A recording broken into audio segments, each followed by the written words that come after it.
A squadron lay at break of day with enemy in view. Each boat and tar had sailed afar, a glorious deed to do. At cannon's mouth our tars will shout, avenge the Maine today. It's Dewey's fleet the foe will meet down at Manila Bay. Just after midnight on May 1st, 1898, Commodore Dewey's flagship Olympia entered Manila Bay. Dewey's 9 ships, modernized to compete with the navies of Europe, had yet to be tested in battle. Daylight came out behind Manila and revealed gray fortifications. The binoculars showed a cluster of black hulls. 16 Spanish ships were counted. A shell soared toward our line. The plunge of the projectile was followed by the roar of the gun.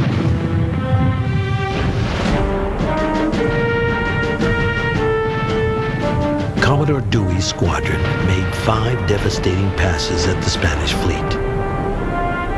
By noon, the Spanish had surrendered their naval base in Manila Bay.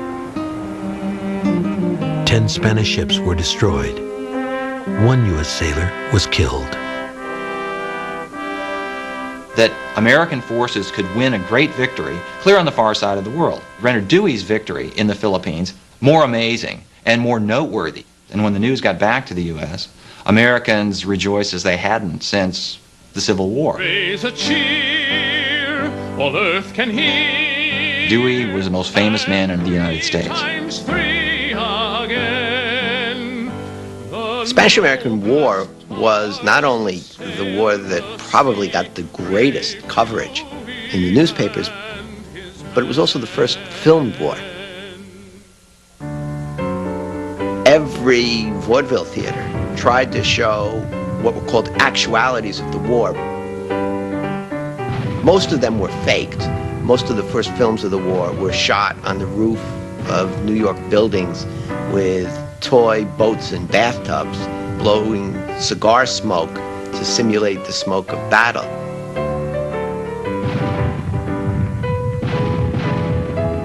Dewey, promoted to Rear Admiral, was ordered to wait in Manila Bay for the U.S. Army. To secure the aid of Filipino insurgents, Dewey sent a ship from his fleet to Hong Kong to pick up Emilio Aguinaldo, the exiled leader of the Philippine Revolution. Dewey welcomed Aguinaldo aboard his flagship in Manila Bay. Dewey gave him the honors of a general of the revolution. They met in the battleship Olympia, and I think Aguinaldo had developed the idea that while the Filipinos would like to be independent, they needed the protection of the United States, because at that time you have the German interest in the area, French interests, also United Kingdom.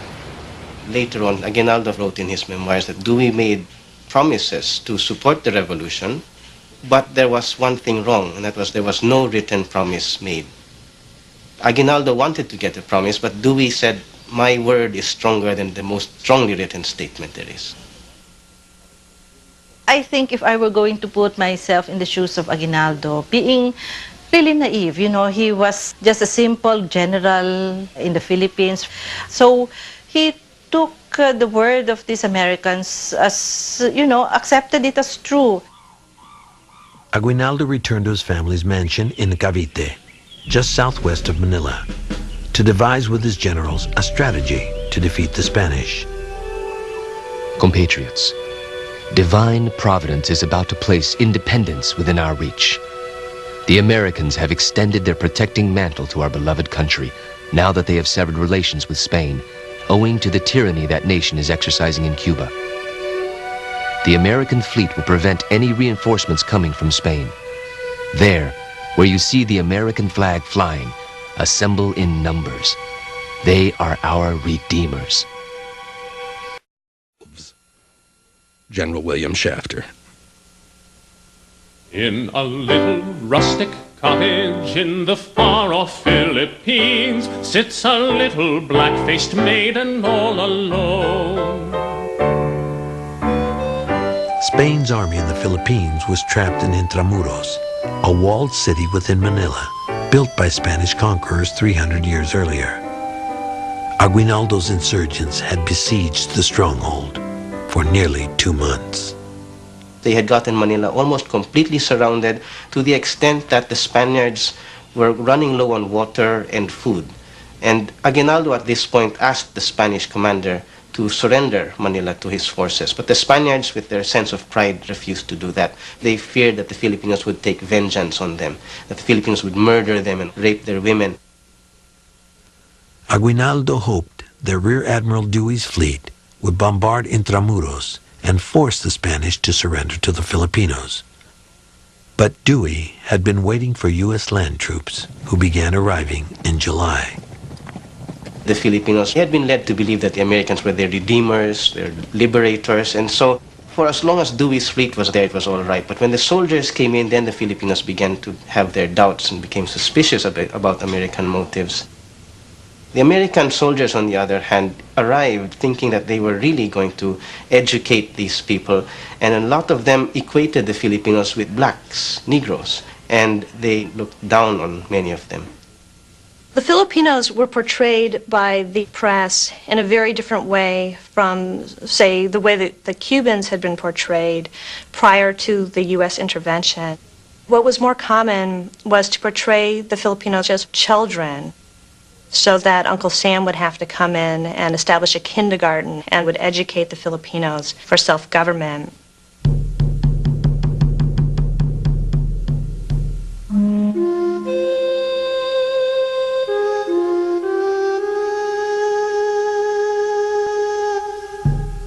The Spanish proposed surrendering to the United States in a mock battle for Manila.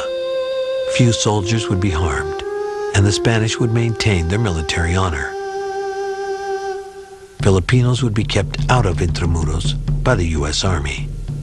The Battle of Manila was another one of these things where the Spanish did not want to simply raise their hands in the air and come out surrendering.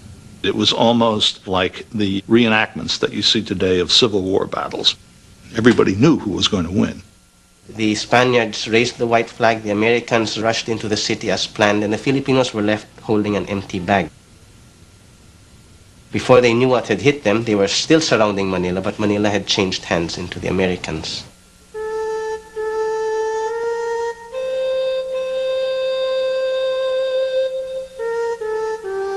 On August 14th, in the Church of San Agustin, the Spanish handed over formal possession of Manila to the United States.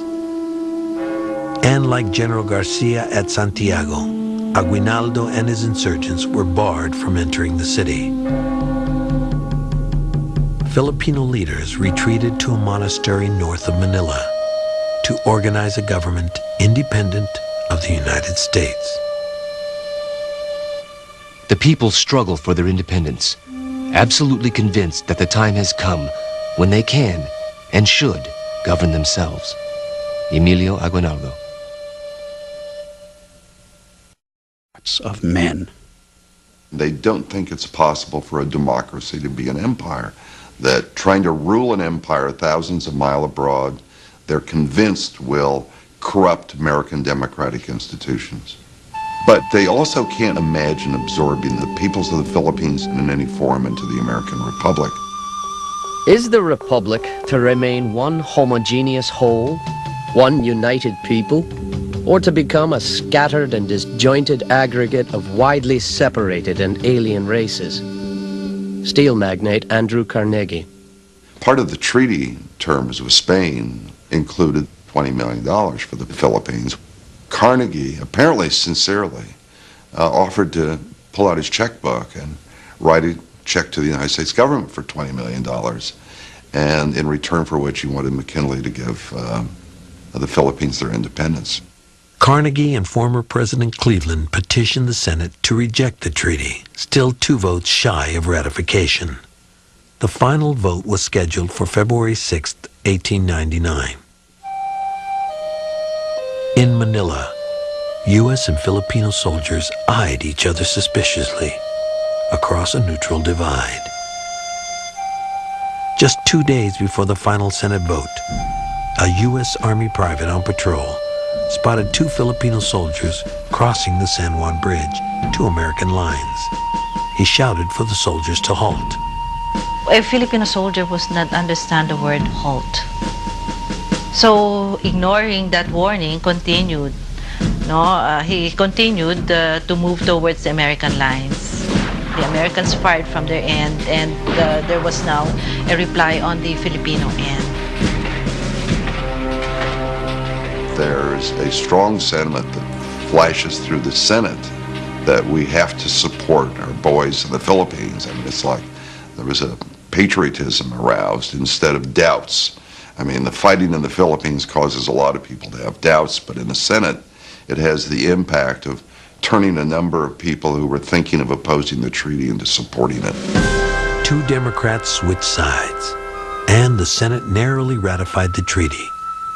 The United States officially acquired its first colonies and its first colonial rebellion. 60 U.S. soldiers and 700 Filipinos had been killed. One of the great sardonic writers of the time, Ambrose Bierce, once wrote that taking an empire is not like smoking a cigarette. And the people who came to be known as anti-imperialists were of that view. And one of them said, Dewey took Manila with the loss of 1 man and all our institutions. Come home, Dewey, we won't do a thing to you. Grand old hero of the red, white, and blue.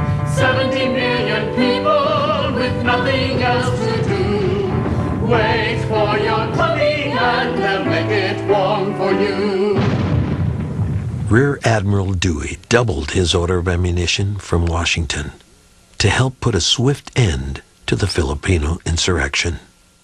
The insane attack of these people upon their liberators. It is not likely that Aguinaldo himself will exhibit much staying power. After 1 or 2 collisions, the insurgent army will break up. The New York Times, February 1899. He'll stop the free trade holds up and make the fences tight. In June 1900, the Republicans gathered in Philadelphia for their national convention. President McKinley was easily renominated, largely because the nation prospered. Teddy Roosevelt was selected as his running mate. Roosevelt was nominated not because he was governor of New York State, but because he was a war hero and therefore could add a lot of pizzazz to the Republican ticket. The election of 1900 was a rematch between McKinley and William Jennings Bryan, the Democratic candidate in 1896. Bryan hoped to win this election by making the Philippines a central issue. On November 6th,